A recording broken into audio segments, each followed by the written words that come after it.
देश की ताकत तीनों है, महान जवान, किसान और जनता महान। SEC केस में अडानी परिवार को राहत की मोहलत।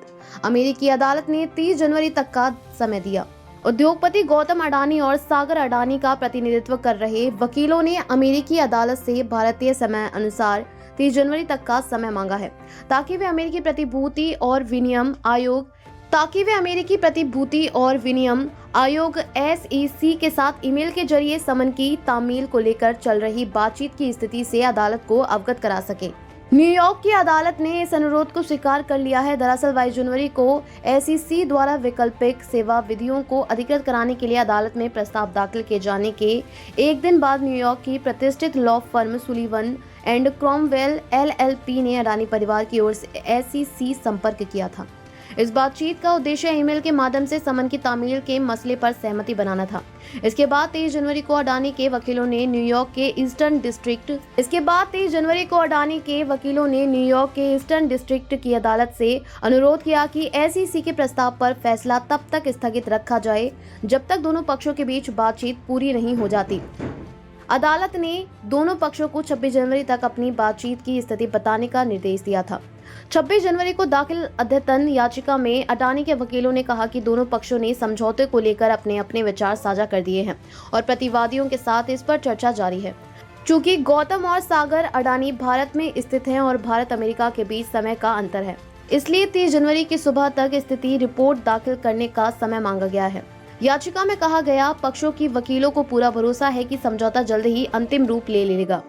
21 जनवरी को SEC ने अदालत से अनुमति मांगी थी कि हैग कन्वेंशन के तहत नोटिस भेजने के असफल प्रयासों के बाद वह ईमेल के माध्यम से गौतम और सागर अडानी को नोटिस भेज सके।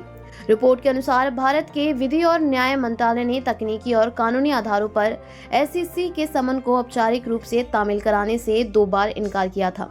अप्रैल 2025 में कानून मंत्रालय ने SEC के अनुरोध को यह कहते हुए खारिज कर दिया था कि दस्तावेजों की प्रामाणिकता सत्यापित नहीं की जा सकती, क्योंकि अग्रिम पत्र और मॉडल फॉर्म पर ना तो मुहर थी और ना ही हस्ताक्षर। बाद में SEC ने तर्क दिया कि हैग कन्वेंशन ऐसी औपचारिकताओं को अनिवार्य नहीं करता, लेकिन दस्तावेज दोबारा जमा करने के बावजूद मंत्रालय ने अमेरिकी कानून का हवाला देते हुए समन की तामील से फिर इनकार कर दिया। दिसंबर में मंत्रालय ने कहा कि यह समन SEC की अनौपचारिक प्रतिक्रियाओं के तहत मान्य श्रेणी में नहीं आता। नवंबर 2024 में SEC ने गौतम और सागर अडानी के खिलाफ दीवानी मुकदमा दायर किया था। आरोप है कि सितंबर 2021 में अडानी ग्रीन एनर्जी द्वारा जारी नोटिस के दौरान कथित रिश्वतखोरी योजना के जरिए $750 मिलियन जुटाए गए, जिसमें लगभग $175 मिलियन अमेरिकी निवेशकों से आए थे।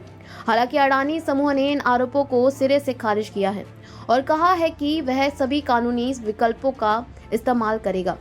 पिछले सप्ताह स्टॉक एक्सचेंज को दी गई सूचना में अडानी ग्रीन एनर्जी ने स्पष्ट किया कि कंपनी इस लापरवाही में पक्षकार नहीं है और उस पर कोई आरोप नहीं लगाया गया है। कंपनी ने यह भी कहा कि प्रतिवादियों पर अमेरिकी विदेशी भ्रष्ट आचरण अधिनियम FCPA के उल्लंघन का कोई आरोप और SEC की कार्यवाही पूरी तरह दीवानी प्रकृति की है। देखते रहिए changing future TV। Like, share और सब्सक्राइब करना ना भूलें। देश, दुनिया और भविष्य की सबसे बड़ी खबरों के लिए।